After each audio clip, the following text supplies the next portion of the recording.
বাংলাদেশ দল আর একটা test match জয়ের খুবই কাছে বলতে হবে।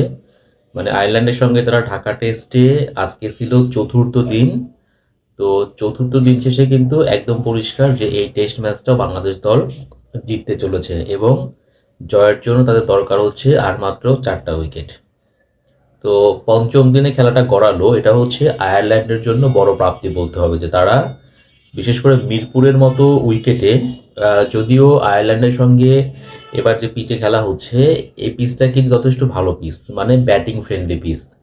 তো তারপরেও আমরা সবাই জানি যে মিরপুরের উইকেটের যে আচরণ, মিরপুরের উইকেট কিন্তু রহস্যময় বলা হয়। সেই জায়গা থেকে বলবো যে খেলা পঞ্চম দিনে গড়াচ্ছে, এটাই হচ্ছে আয়ারল্যান্ডের জন্য বড় প্রাপ্তি। আর বাংলাদেশ দলের জন্য শুধুমাত্র অপেক্ষা, সেটা হলো পঞ্চম দিনে মানে কত অল্প সময়ের মধ্যে তারা আয়ারল্যান্ডকে অল আউট করতে পারে। নর্মালি একটু যদি সামারি বলি তাহলে পারে বাংলাদেশ তারা হচ্ছে আজকে 508 রানে তারা লিড নিয়েছিল। মানে তারা দ্বিতীয় যে ইনিংসটা সেখানে 297 রান করে তারা হচ্ছে ইনিংস ঘোষণা করে।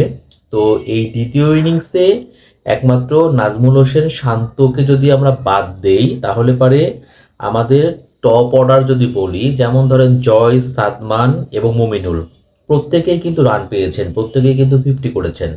তবে এখানে একটা আফসোস থেকেই যায়, সেটা হচ্ছে মুমিনুল হক, তিনি 87 রান করেছেন। তার সামনে মানে 13 রানের জন্য তিনি একটা সেঞ্চুরি বঞ্চিত হলেন। যদি মুমিনুল আজকে সেঞ্চুরিটা করতে পারতেন, মানে মুমিনুলের 13 রানের একটা আক্ষেপ থাকলো। এটাই হচ্ছে ঢাকা টেস্টে আমি বলবো মুমিনুলের জন্য একটা আক্ষেপ এইটা। যদি 13 রান করতে পারতেন তাহলে পারে তার জন্য আরো পরিপূর্ণতা, তার ইনিংসটা পরিপূর্ণতা পেত। এবং তিনি তো এখন যৌথভাবে মুশফিক আর মুমিনুলের সেঞ্চুরি হচ্ছে সমান 13টা করে। আর একটা সেঞ্চুরি করলে পারে মুমিনুল আবার মুশফিককে ছাড়িয়ে যেতেন। তো মুমিনুল আউট হওয়ার পরপরেই কিন্তু আমাদের ইনিংসটা আসলে ডিক্লিয়ার করা হয়। তো যে কথা বললাম, টপ অর্ডারের তিনজন যে ব্যাটার জয়, সাদমান এবং মুমিনুল প্রত্যেকেই রান পেয়েছেন, একমাত্র নাজমুল হোসেন শান্ত তিনি ছাড়া। এরপরে মুশফিকুর রহিম, তার জন্য তো নিঃসন্দেহে এই এই টেস্ট মানে ঢাকা টেস্টটা হচ্ছে তার ব্যক্তিগত তার 100তম টেস্ট ম্যাচ। এবং আপনারা সবাই দেখেছেন 100তম টেস্ট ম্যাচে মুশফিক তিনি দ্বিতীয় ইনিংসে 53 রানে তিনি নট আউট থাকলেন। এর আগে প্রথম ইনিংসে তিনি সেঞ্চুরি করেছেন। তার মানে মুশফিকুর রহিমের জন্য একদম স্মরণীয় হয়ে থাকলো তার এই 100তম টেস্ট ম্যাচটা। আর বাংলাদেশ দল তারা 297 করে ইনিংসটা ঘোষণা করলো। এরপরে আয়ারল্যান্ড তারা দ্বিতীয় ইনিংসে ব্যাটিংয়ে নামলো 508 রান তাড়া করতে গিয়ে। তো তাদের এখন পর্যন্ত যে অবস্থা, মানে সেটা হচ্ছে চতুর্থ দিন শেষে আয়ারল্যান্ড তারা এখনো 333 রানে পিছায় আছে। তাদের হাতে আছে আর 4টা উইকেট। এবং দ্বিতীয় ইনিংসে বলতে হবে যে তাইজুল, আসলে তাইজুলময়, যদি আমরা ব্যাটারদের পারফরমেন্স আমরা বাদ দেই, মানে আমরা কিন্তু বাংলাদেশের প্রথম ইনিংস এবং দ্বিতীয় ইনিংস দুই ইনিংসে আমরা দেখেছি আমাদের প্রত্যেক ব্যাটারই আসলে ভালো করেছেন। যেমন বাংলাদেশ যখন প্রথম ইনিংসে 476 রান করলো, দ্বিতীয় ইনিংসে 297 রান করলো এবং লিড হচ্ছে 508। এবং দেখেন আয়ারল্যান্ডকে যে আমরা মানে আটকে ফেললাম, তাতে বল হাতে সবথেকে বড় অবদানটা কিন্তু তাইজুল ইসলামের। তাইজুল তিনি প্রথম ইনিংসেও 4টা উইকেট নিয়েছিলেন, তিনি দ্বিতীয় ইনিংসে এখন পর্যন্ত তিনি 3টা উইকেট নিয়েছেন। আর হাসান মুরাদ নিয়েছেন 1টা উইকেট। আয়ারল্যান্ডের 6টা উইকেট হারাইছে, এখানে তাইজুলের অবদান হচ্ছে 3টা উইকেট দ্বিতীয় ইনিংসে। তো তাইজুল তিনি অলরেডি সাকিব আল হাসানকে ছুঁয়ে ফেলেছেন, সাকিবকে তিনি ছাড়িয়েও গেলেন।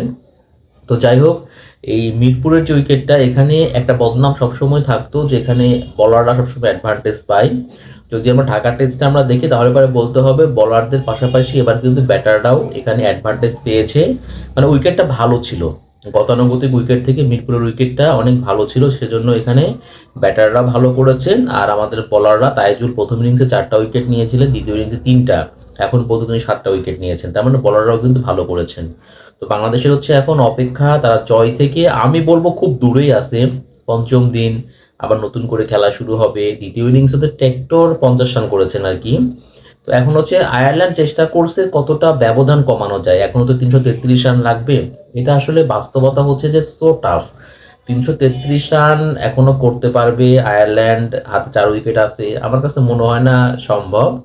তো আয়ারল্যান্ড এখন চেষ্টা করছে রান ব্যবধানটা কতটা কমানো যায়, তারা চেষ্টা করছে। বাংলাদেশের এখন টার্গেট থাকবে পঞ্চম দিনে হয়তোবা প্রথম ঘন্টা বা লাঞ্চ বিরতির আগেই তারা কিন্তু আয়ারল্যান্ডকে অল আউট করার চেষ্টা করবে। তো এরই মধ্য দিয়ে সিলেটে বাংলাদেশ তো ইনিংস ব্যবধানে জয় পেয়েছিল, আর ঢাকাতেও তারা খুব জয়ের খুবই কাছে আছে। অলরেডি আজকেই জয়ের সুবাসটা ছড়িয়ে পড়েছে।